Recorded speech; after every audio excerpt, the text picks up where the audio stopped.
Welcome to the Cultivation Podcast. I'm your host, Tom Hamill. This is Season 5, Words to Live By. If you're just now finding this podcast, go back and check out the first 4 seasons. We got incredible content on there. But today, I'm super pumped about this show, this episode. Again, we're talking about words to live by. And my guest today is a huge personality, huge person in my life. That's not about size, it's about influence. And what can I say? I can say way too much, so I won't. So I'll just tell you this. A leader for me personally, a mentor, a brother-in-law, and a co-pastor, staff. We work together. We do life together. We do a lot of things together. And so we're doing a podcast together. So Doug Reid, thank you for being on the Cultivation Podcast. Man, I love it. Yeah. Thanks for having me. Thank you. Yeah, Thank you. So we're talking about words to live by this whole season. Yeah. We've had some guests, some just with me solo. And today I'm really pumped about these words for a number of reasons we'll get into. But before we get into it, I'm just going to say what the words are, and then we can kind of dialogue about them. So the 2 words for today that we're going to talk about is adventure and fortitude. Yeah. And I took some time to look them up, look up their definition, and we're going to start with adventure. Let's do it. And this is what Webster's Dictionary says about adventure. I'm using my cheat sheets here because I don't memorize these things, so I write them down. Adventure is an undertaking usually involving danger and unknown risks. So we talk about risks, unknown risks. Another one they said was encountering of risks and adventure. So I don't know why you'd put the word in the definition, but that's what they put. An exciting or remarkable experience, which we did one of those. We got to talk about skydiving because we did that. Right. I'll never do it again, by the way, but we did it once. Yeah. An enterprise involving financial risk. That's an adventure, like a financial adventure, that sort of thing. So undertaking and usually involving danger or unknown risks. So adventure. What do you think about when you hear the word adventure? What comes true to you? I actually think a mindset more than something I'm doing, like more than a verb. It's more of a noun. Okay, like a mindset of how I choose to live my life. And I love referring to the Bible when I talk about adventure because it talks about living in the fullness. Yeah, like we're promised a full life and living in the fullness of God, but it's a mindset that I think as humans, we have to choose to live. Yeah. Am I going to live a life of adventure which opens up our mind to so many things? Yeah. Adventure, we're going to talk about those like 2 good words. Adventure kind of opens our mind to dream, to plan, to see things we wouldn't see without having that spirit of adventure in us. And fortitude allows us the ability to get it done. Yeah. Those things done. So adventure just makes life exciting, like in every way. When you say that, talking about the mindset, when I think about adventure as a mindset, so a lot of people kind of get in the funk of of a situation. Obviously, here in the United States, we're going through pandemic, COVID, which it's not just the United States, it's globally, but we live in California. Yeah. California, New York, some of the harder hit places, more lockdown, that sort of thing. And I know that it's affected a lot of people's minds in their mental space, capacity of different things. But when you approach adventure as a mindset, it puts a positive spin on going, okay, there is a risk, there is an unknown, but that is what is so exciting. So you can just like attack life, embrace life, and do those kinds of things. What is kind of some advantages? You talked about this fullness, but what are some of the advantages of living the adventurous life? I think a lot of people focus on the negative stuff, the dark side, right? Sure, Probably people are wrestling with it, but what do you think some of those are? Yeah.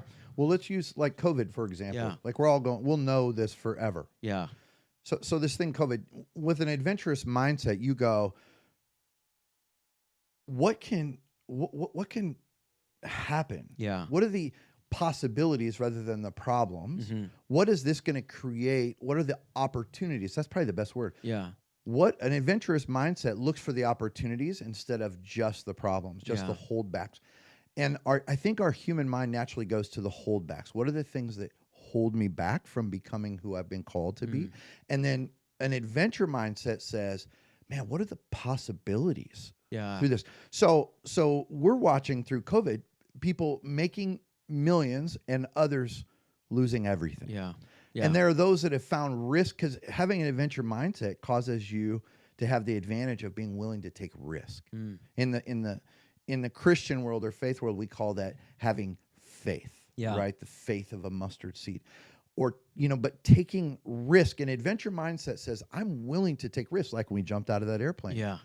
That was a risk. Right. But it was a strategy. Yeah. And it was a risk that was very calculated. We looked into the company. We didn't just, when you're in an adventure mindset, you just don't run blindly, into the middle, and jump off a ship in the middle of the Pacific Ocean. An adventure mindset is calculated. It's strategic, and it's looking at the possibilities, but it's also thoughtful. And so, like when we jumped off that airplane, we checked into the company. We weren't just going to go jump with some guy that's like, let me see if I can get the plane running. And I haven't used this in a while, this parachute. But my guy, we did a tandem jump. My guy was Diver Dan. That's what I've called him, because we were skydiving. So Diver Dan, I had asked him, so how many times have you done this? And he was on like his 10,000th plus jump. And I was like, all right, well, then let's just do one more. He wasn't a rookie. We made sure all of those things were there. One of my favorite movies is Indiana Jones. I just love it. And I often try to challenge people to become the Indiana Jones of their life, meaning embrace the adventure, right? And even in the definition is, the very definition of adventure is the unknown. And so I think, I know, I've even experienced it personally, the thing that holds most of us back from the adventurous life is that fear of the unknown. And it becomes paralyzing. Whereas the truth of it, I just read this quote today from James Clear, where he said, every skill you have was at one point unknown, but the brain is a learning machine, so stick with it, right? And so the thing is that everything that got us to this point was at one point unknown to us. And so the adventure is about the new discovery of what is possible, what we're capable of. We're stronger than we thought, but that adventure spirit, that adventure mindset just keeps driving us. So how do you fuel that? How do you keep feeding that and not fall just like, well, that's it? Well, I think we all need to remember that our human spirit needs it. Like the way you're physically put together, you have an adrenal gland that if not used appropriately, it doesn't, over time, it doesn't keep producing the adrenaline that keeps your body moving. But when you choose to live a life of adventure and look at things from an adventurous mindset, your adrenal gland is pumping adrenaline through your body that keeps things like, wow, keeps things alive, and it keeps us in that sense of excitement in life. And, adventure is one of those things that we as men, especially, like I always like to talk about men to men about this, like, when you lose your sense of adventure in life, things get very dull. They just get very dull. So you actually have to work at it. Adventure doesn't just happen.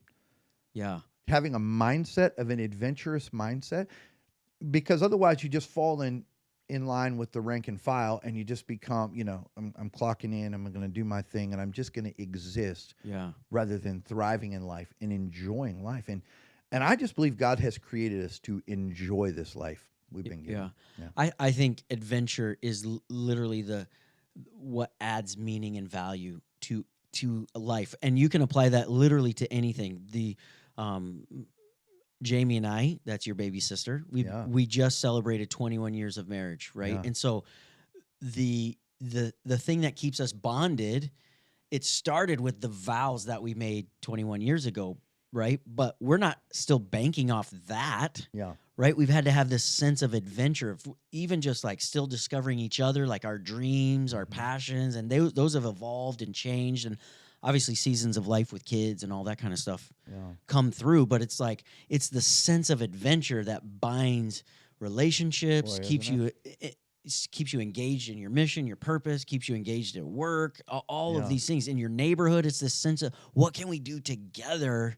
That sense of adventure is what adds life, and I'm always looking for that. It's experiencing the new together. Yeah. It's a sense of journey of experiencing and exploring new things.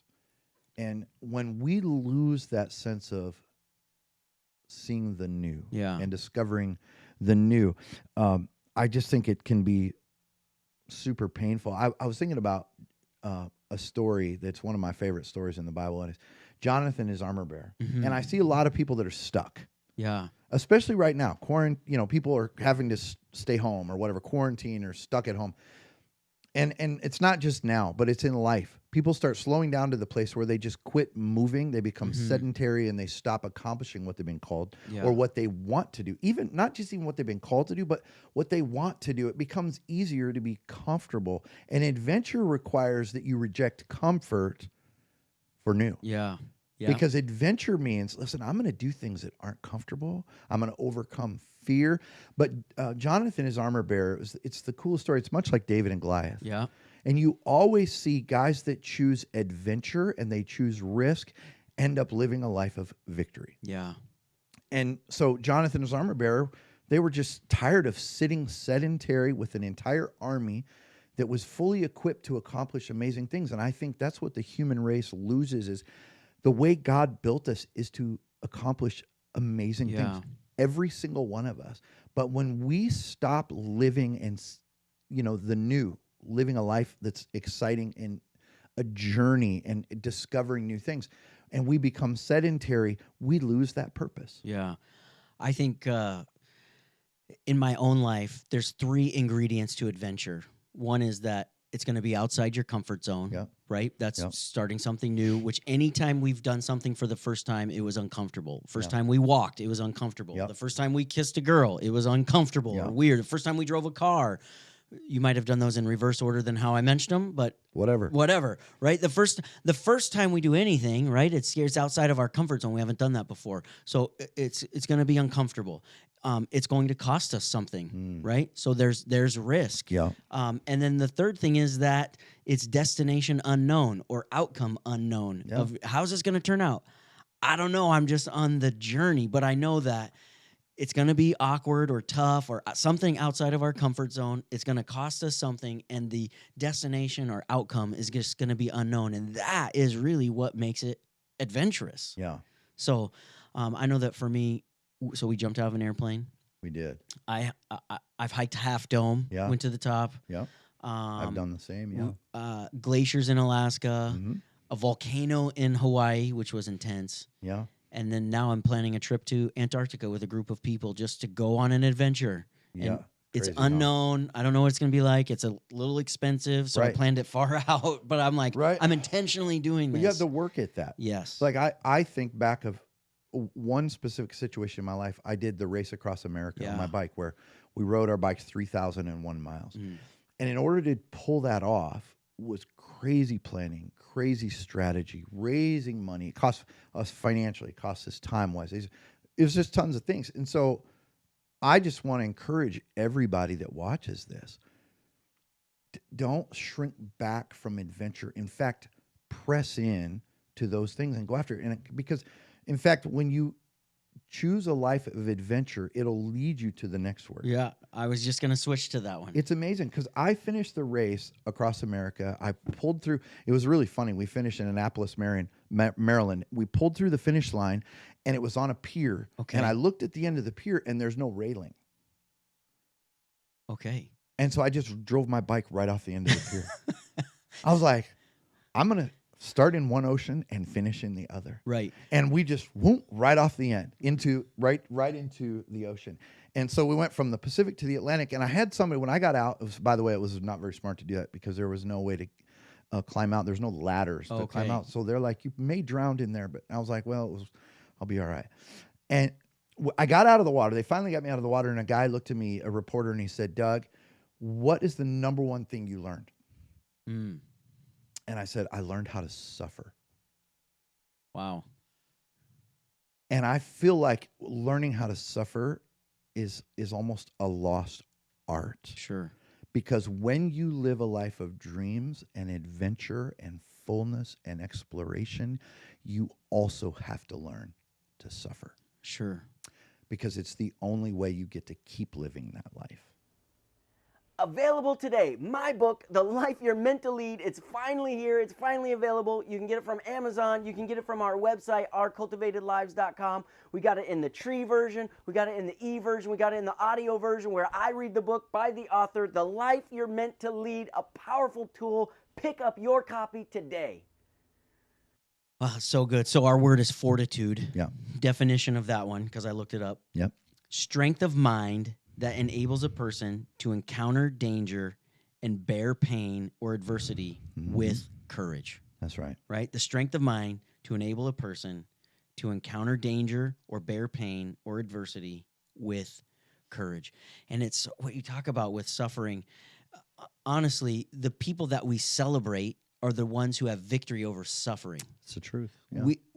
We as a human society and nature, whenever we think someone, it's been given to them or silver spoon or, name any kind of terminology, we discredit whatever their success is because we're saying, well, they didn't suffer.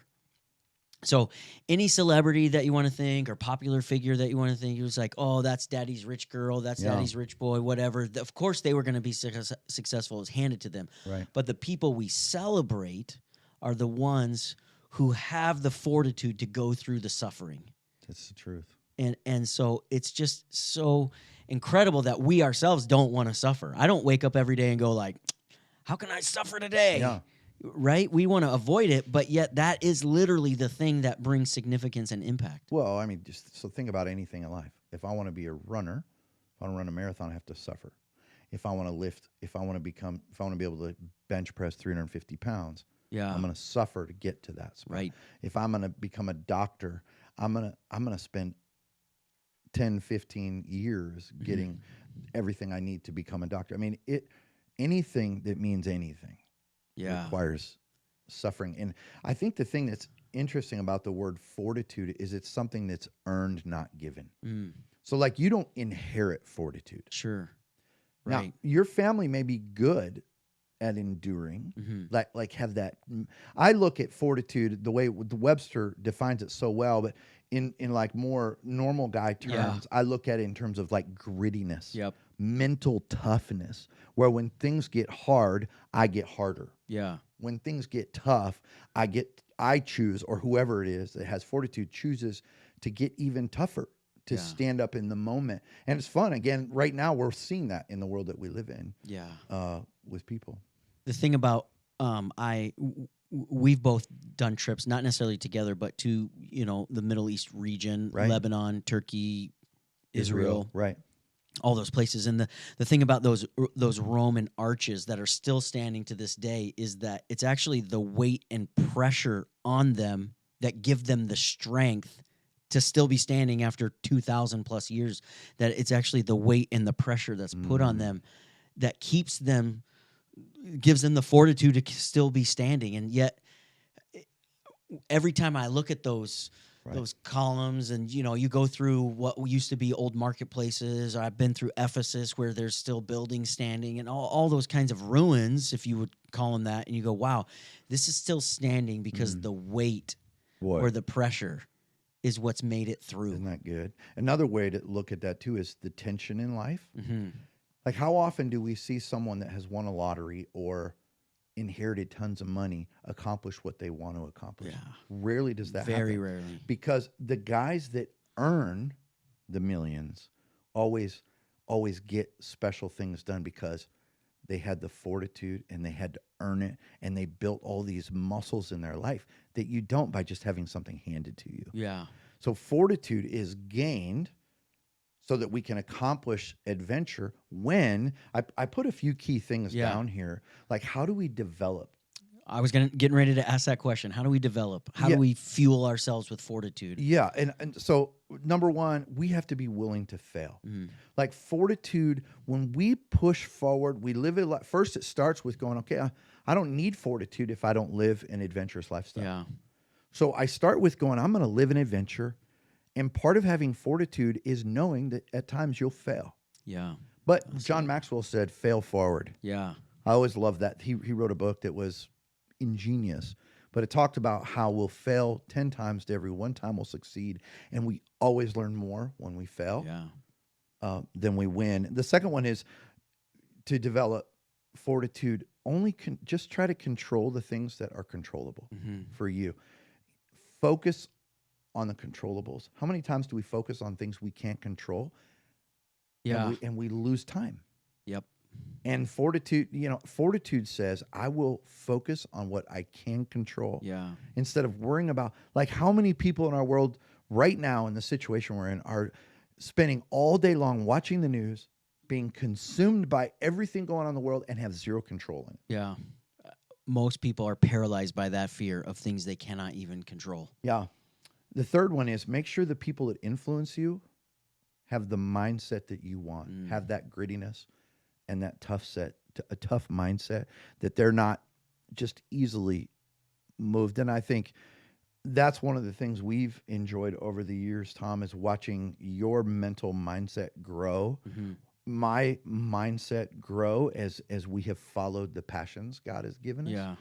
And it's been really fun to watch. And I think when we put ourselves around other tough, mentally gritty-minded people, it rubs off. Yeah. I wouldn't say osmosis. I wouldn't go that far. But I would say it rubs off on us. Sure. Yeah. I think our community defines what's normal. Yeah. So when we surround ourselves with those people with the mental fortitude, the emotional fortitude, the drive to not quit, the grit that you talked about, that sets the standard. That becomes our new normal, because it's like, oh, this is what this group expects of me, and we expect of each other, and so we just kind of grow together. Elevate it, right?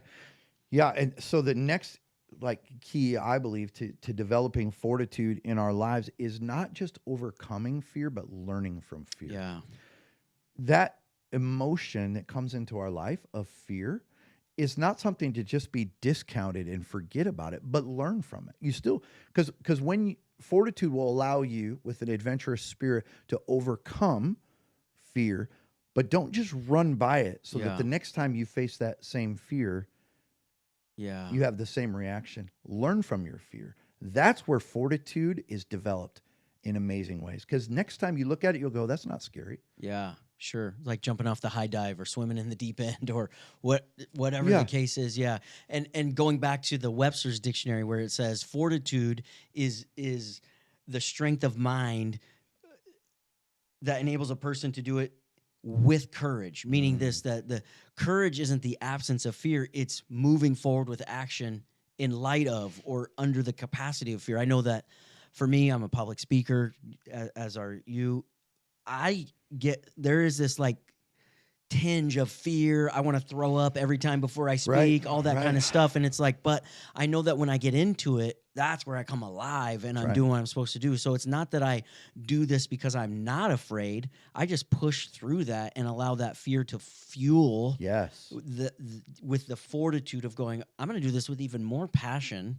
I jumped out of an airplane to rebel against my fear. Right, me too. Because I'm terrified of heights. I am too. We both were. Yeah. And when we said we were doing a series called Fearless Summer. Yeah. And so we're like, okay, well then let's lead the way. But I'll tell you what, if we got in that same plane, I would still be scared, but it would not be the same level of fear. I was so scared. Yeah. That I thought I would pass out. I did not feel my legs for like 45 minutes after we got down because I was coming down off the adrenaline of the fear, but I still did it. Right.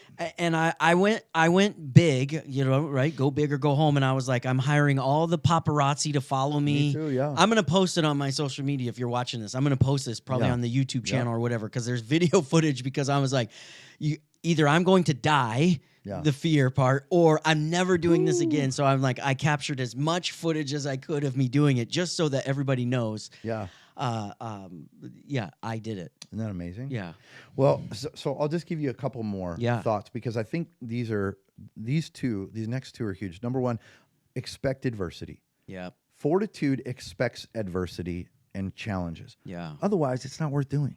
Mm-hmm. If it's just all easy, it's just not going to happen. I mean, it's too easy. It doesn't mean you overcame anything. Well, if it was easy, everybody would do it. Exactly. So Fortitude says, I know there's going to be adversity, and I'm going to find a way around it. Yeah.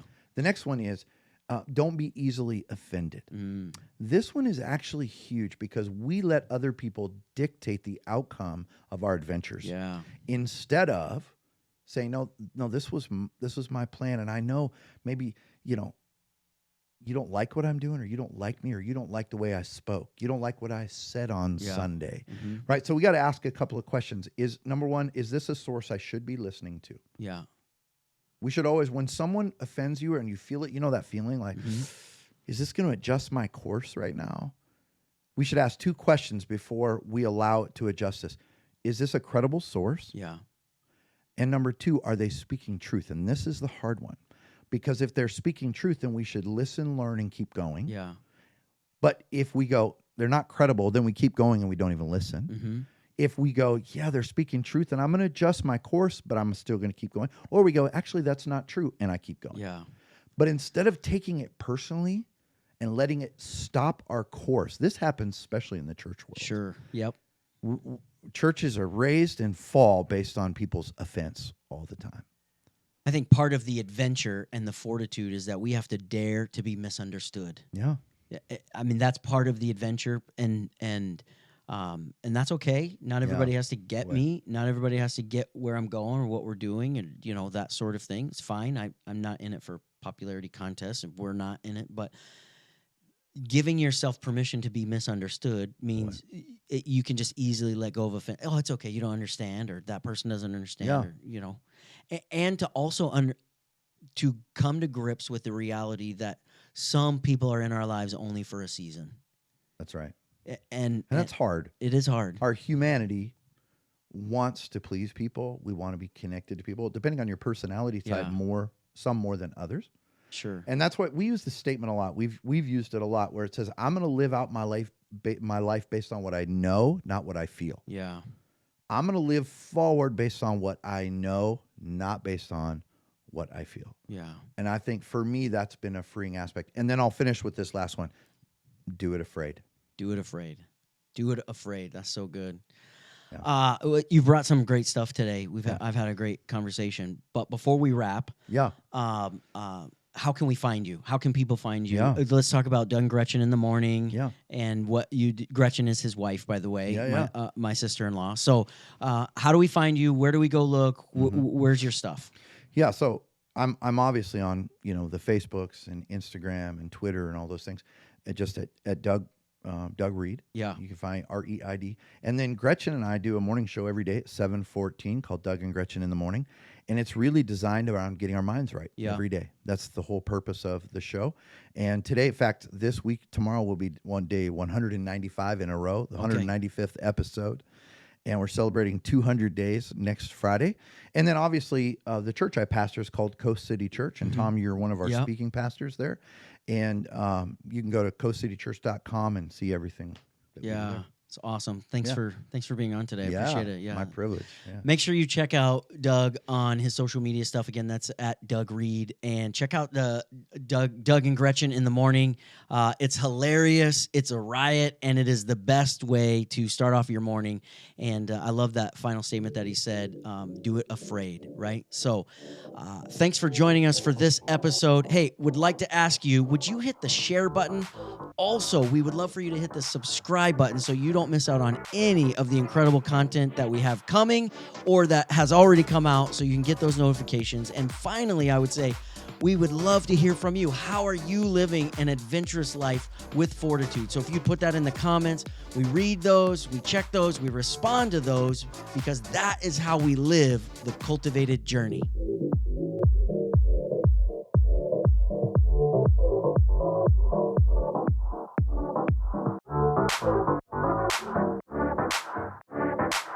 Thanks for checking us out today. Be sure to hit the subscribe button so you don't miss out on all the incredible content we have coming out. Also, we'd love to hear from you in the comments section. We read those, we respond to those as we journey together in the cultivated life.